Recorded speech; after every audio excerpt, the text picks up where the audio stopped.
Jagat hukum dan politik tanah air benar-benar diguncang badai besar hari ini. Penahanan dua sosok vokal yang kerap mengkritik kebijakan penguasa, Roy Suryo dan Dr. Tifa, bukannya meredam suasana, justru menyulut api perlawanan yang jauh lebih membara. Tidak tinggal dia melihat kliennya dijebloskan ke jeruji besi, tim kuasa hukum keduanya langsung melancarkan serangan balik yang super agresif. Gong perlawanan resmi ditabuh. Berasa hak-hak kliennya telah diinjak-injak oleh kesewenang-wenangan, tim hukum secara frontal mengamuk di depan rutan. Mereka siap membongkar habis apa yang mereka sebut sebagai rekayasa di balik jeruji penjara. Inilah 5 perlawanan hukum paling brutal dari Roy Suryo dan Dr. Tifa usai resmi ditahan.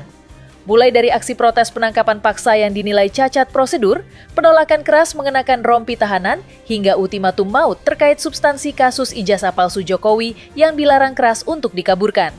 Lantas, seberapa jauh tim hukum akan menyeret kasus ini? Kita bongkar detail perlawanan panasnya. Jagat hukum tanah air mendadak geger setelah tim hukum gabungan yang diperkuat oleh pakar hukum tata negara Refli Harun melayangkan protes keras dan berang di depan publik. Mereka secara frontal meneriakan adanya tindakan cacat prosedur atas penangkapan paksa yang dinilai menyalahi aturan dan dilakukan tanpa surat pemberitahuan resmi. Kami protes keras terhadap penangkapan dan penahanan ini. Apalagi dilakukan ketika Dr. Tifa hendak ujian disertasinya, seminar hasil. Pukul 8 dia mau ujian, pukul 7 dia ditangkap. Padahal dia mau pergi ke suatu tempat untuk ujian tersebut.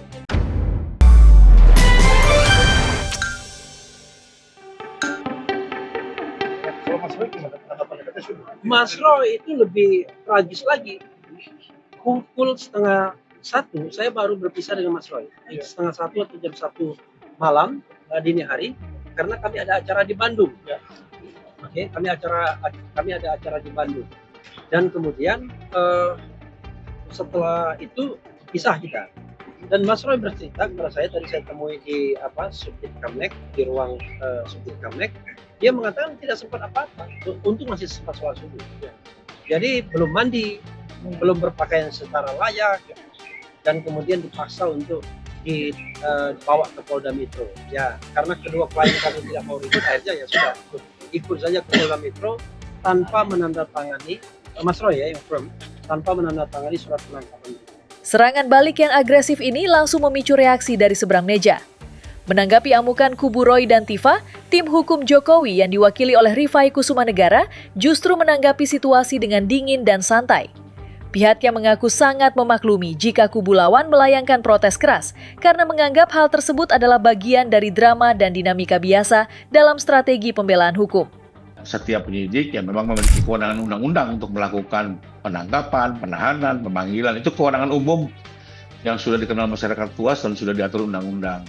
Dan tentunya penyidik akan mempertanggungjawabkan semua tindakan-tindakan yang dilakukannya, termasuk juga terdapat forum untuk mengujinya manakala keberatan. Jadi kembali bahwasanya pihak mereka keberatan, saya pikir wajar ya. Saya pun dalam posisi pendampingan tersangka tentunya juga tetap akan mencoba mengkritisi sebagai bagian dari check and balance. Sekalipun saya sampai hari ini tetap berpandangan, saya meyakini teman-teman penyidik memiliki alasan khusus kenapa perlu dilakukannya upaya paksa dalam hal ini penangkapan. Ya, yang tentunya terdapat alasan-alasan atau situasi atau kondisi terbaru yang dijadikan alasan bagi mereka. Secara agresif dan tanpa kompromi, Ahmad Kozinudin, tim hukum Roy Suryo dan Dr. Tifa menolak keras jika kliennya harus dipakaikan rompi tahanan saat digiring oleh petugas. Bagi kubu mereka, rompi oranye atau merah tersebut bukan sekedar pakaian biasa, melainkan simbol yang sengaja digunakan untuk meruntuhkan martabat, menghabisi karakter, dan membentuk opini publik bahwa klien mereka adalah penjahat kriminal kelas kakap. Tadi sempat ada upaya paksa dari penyidik Polda Metro Jaya untuk mengenakan rompi tahanan. Jadi ini adalah sesuatu yang melanggar. Karena apa? Tidak ada satupun undang-undang, ya KUHP ataupun KUHAP yang wajibkan dalam proses pelimpahan menggunakan rompi tahanan. Karena polisi menganggap bahwa mengenakan rompi tahanan itu adalah bagian dari SOP kepolisian. Saya tegaskan, tidak boleh ada SOP yang melanggar undang-undang. Kalau tetap ya mereka ingin mentaati SOP, ya berarti itu adalah SOP dalam pengertian yang lain. Ya ini apa? Solo oligarki parcok. Itu yang kemudian saya kutip dari Pak Ogroseno. Kalau begitu memaksakan diri dengan melakukan penyematan rompi tahanan yang pada dasar kuhabnya tidak ada dasarnya, berarti ini adalah kehendak dari Solo oligarki dan parcok. Bukan sekedar penahanan biasa. Tim hukum Refli Harun secara tegas menuding bahwa penjara bagi Roy Suryo dan Dr. Tifa adalah pesanan dari pihak penguasa. Refli Harun dan tim mencium adanya aroma rekayasa dan desakan terselubung dari lingkaran elit tertentu yang sengaja memanfaatkan hukum demi mempercepat penahanan, sekaligus membungkam dua kritikus yang selama ini paling lantang bersuara. Kami menengarai bahwa ada pesanan-pesanan dari pihak-pihak tertentu agar dilakukan penangkapan dan penahanan, dan ini adalah presiden buruk dalam proses penegakan hukum. Anda bisa lihat sendiri kan, siapa yang ngomong Roy Suryo ditangkap, Roy Suryo ditahan, dan lain sebagainya, setiap saat meminta agar Roy Suryo ditangkap dan ditahan. Anda bisa cek sendiri, jadi saya kira saya tidak perlu menyebutkan pihak-pihak tersebut, tetapi Anda bisa cek sendiri. Dan lucunya adalah pihak-pihak tersebut tidak punya standing sama sekali.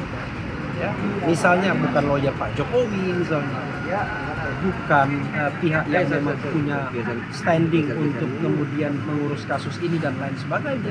Tetapi kita tangkap berkali-kali melakukan press conference, bahkan sepertinya juga berkoordinasi.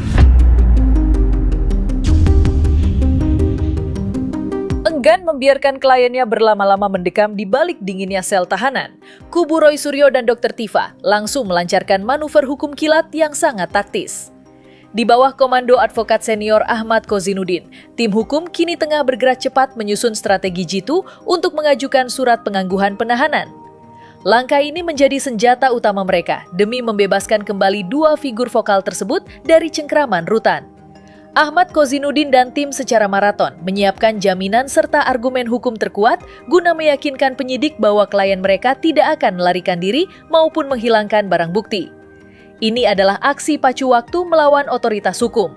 Akankah strategi penangguhan penahanan yang dirancang matang oleh Ahmad Kozinudin ini bakal dikabulkan atau justru mentah dan ditolak mentah-mentah oleh pihak kepolisian?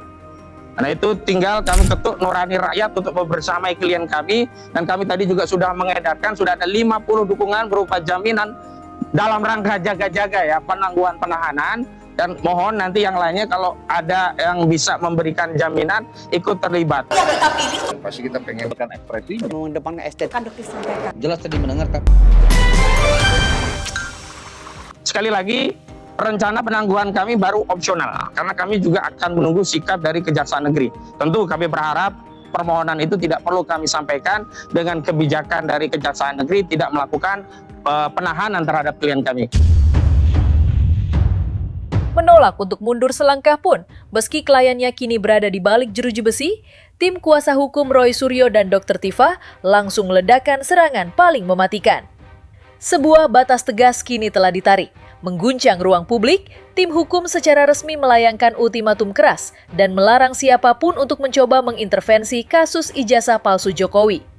Langkah ekstrim ini diambil demi menjaga agar substansi perkara yang selama ini mereka suarakan tidak dikaburkan, dipelintir, atau sengaja ditenggelamkan oleh kekuatan-kekuatan terselubung di luar pengadilan. Bagi kubu mereka, penahanan ini justru menjadi bahan bakar baru untuk terus mengawal kasus ini hingga ke akar-akarnya.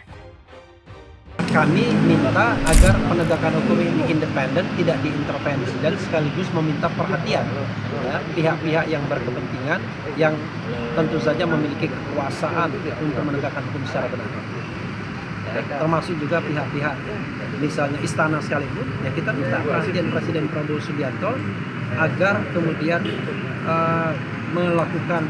mengeluarkan segala kekuatannya, segala otoritas yang legal konstitusional untuk memperhatikan kasus ini, untuk menyetop kesewenang-wenangan. Karena jangan lupa, kepolisian itu adalah aparat di bawah kepresidenan. Sebuah penegakan hukum yang baik, yang independen, yang logis tentu tidak boleh diintervensi. Tapi kalau penegakan hukum yang tidak logis, tidak independen, memenuhi pesanan pihak tertentu, ya tentunya harus ada upaya-upaya untuk meluruskannya kembali. Saya kira koridor hukum yang harus kita tegakkan secara baik, secara benar. Kedua, klien kami ini tidak pernah sedikit pun punya niat untuk melarikan diri seperti para koruptor, seperti orang-orang yang melakukan kejahatan-kejahatan berat. Mereka kooperatif, walaupun ancaman hukumnya mengada-ngada sampai 12 tahun penjara. Itu kan ada namanya.